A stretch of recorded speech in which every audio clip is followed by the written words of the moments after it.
Bismillahirrahmanirrahim.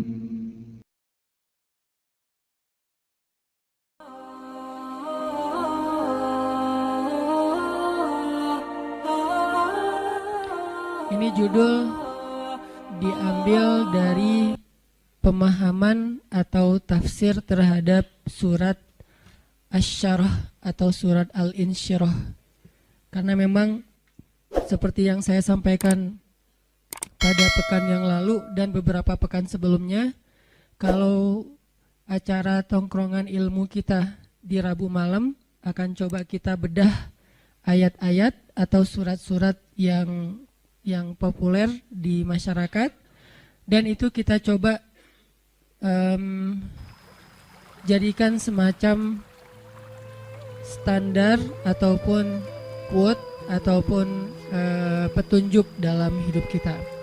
Nah, kalau sebelumnya kita membahas tentang surat Ad-Duha, surat yang bercerita tentang galau, sedih, ngerasa sendiri, terus motivasi untuk tetap berserah kepada Allah, bahwa Allah gak pernah ninggalin kita, dan seterusnya dan seterusnya. Pada malam ini kita akan membahas tentang kelanjutan dari surat Ad-Duha, yaitu surat Al-Insyirah atau juga dikenal dengan surat Asy-Syarah. Judulnya memang agak sedikit bebas, yang jelas nanti temanya akan berkaitan dengan surat tersebut, tentang gimana caranya biar sesuatu yang bikin kita tadinya gak rela jadi rela. Gimana caranya kita rela seseorang yang dekatnya dengan kita tapi nikahnya sama orang lain.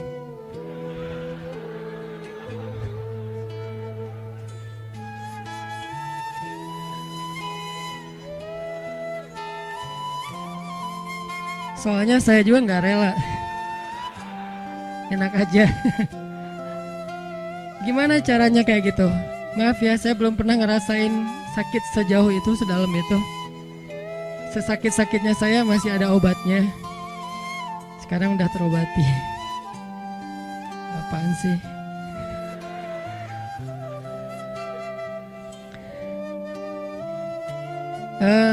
Gimana caranya kita bisa rela kalau pas kita berdoa minta sesuatu, Allah malah ngasih kita ujian. Kita lagi getol-getolnya meminta kepada Allah tentang sesuatu yang kita lagi kepengenin banget. Tiba-tiba Allah malah ngasih yang sebaliknya. Gimana caranya biar kita rela kalau kita ditolak dengan bahasa yang lembut? Kalau kita ditolak dengan alasan-alasan yang kadang-kadang gak masuk akal. Kalau kita ditolak alasannya misalnya kayak kita kayaknya gak cocok, soalnya hitung-hitungannya gak dapat misalnya, atau karena mitos-mitos tertentu, atau orang tuanya kayak gak sreg gitu sama kita, padahal kita udah berjuang untuk caper-caperan habis-habisan, modalnya juga udah keluar banyak, tapi ditolak. Gimana caranya kita rela atau lega? Gimana biar kita lega? Ini ada nih. Kalau kita ke masjid pakai sendal eger, pulangnya nyeker. Siapa nih? Terus banyak yang jawabannya politik gitu, nggak usah dibaca. Nah, gitu-gitu deh. Ada beberapa yang agak-agak unik. Tapi yang paling unik yang tadi. Kita udah kegeeran banget, dia dekat sama kita tapi jadiannya sama orang lain, dan orang lain itu bukan siapa-siapa, teman.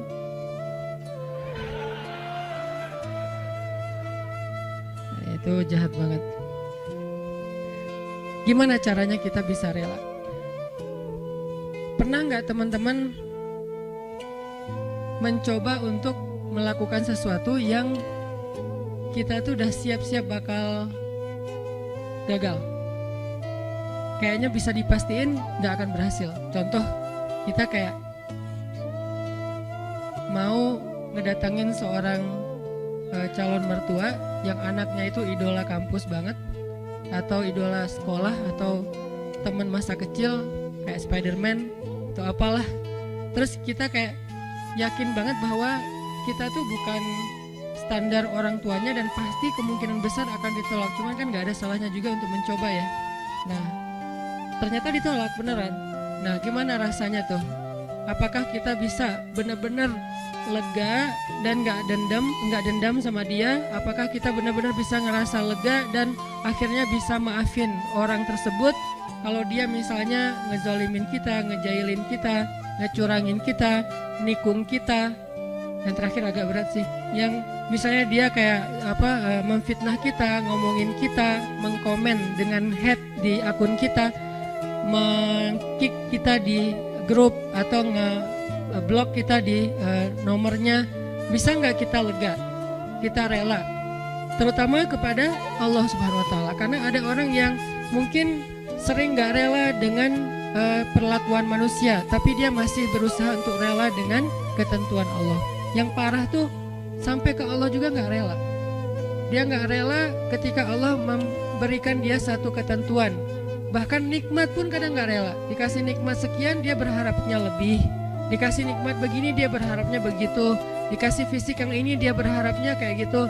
Dan seterusnya. Kadang-kadang masalah rambut aja dia nggak rela. Belum lagi nanti masalah kulit.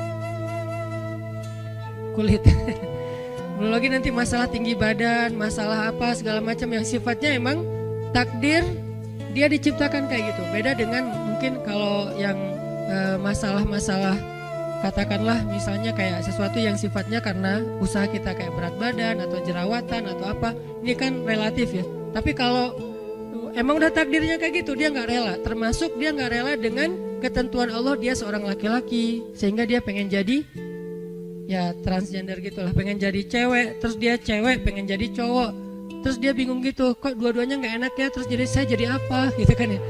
Nah, ini nggak rela gitu kan. Nah, ini semuanya adalah tentang syarhus sadar, berlapang dada. Berlapang dada pertama yang paling penting adalah berlapang dada terhadap ketentuan Allah, yang kalau dalam bahasa fikihnya kadang disebut dengan istilah takdir. Atau berlapang dada dengan sikap-sikap orang kepada kita. Seberapa besar lapang dada kita sehingga dada kita itu muat dengan kesalahan orang. Makin lapang, makin banyak kesalahan orang yang muat di dalam dada kita. Gak sampai bikin kita nyesek. Jadi ada kesalahan masih lapang, gak nyesekin kita, jadi kita masih santai. Kan orang kalau lapang, sebutlah kita kayak di sebuah ruangan atau di mobil aja nih.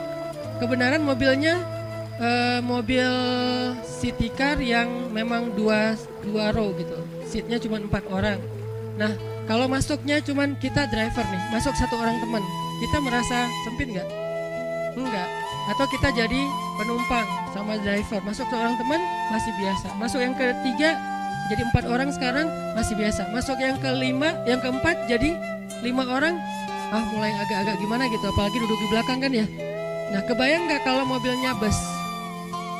Kalau mobilnya city car yang mungkin cuman muat 4 orang nyamannya, terus diisi 5 orang, jadinya gimana? Gak nyaman kan? Tapi kalau bus diisi 5 orang, masih nyaman, leluasa, karena emang isinya harusnya 35, 40. Nah, artinya dada kita itu sesek tergantung kelapangannya, bukan tergantung masalahnya. Ada orang yang masalah sepele bikin dia nyesek. Ada orang yang masalahnya udah luar biasa, dia masih kayak biasa-biasa aja. Kenapa? Bedanya bukan masalahnya, tapi yang membedakan itu adalah syarhus sadarnya, lapang dadanya.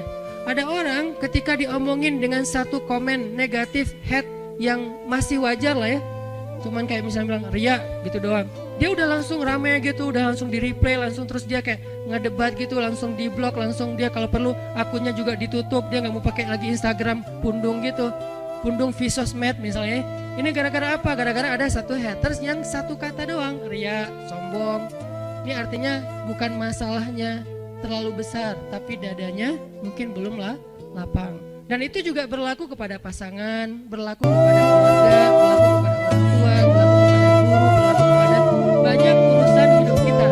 Kadang-kadang satu kata bikin kita nyesek, tapi ada orang lain yang udah 1000 kata dan katanya semuanya bold, dia biasa-biasa aja. Kenapa? Mungkin 2 kemungkinan. Dia orangnya cuek, orang yang gak mau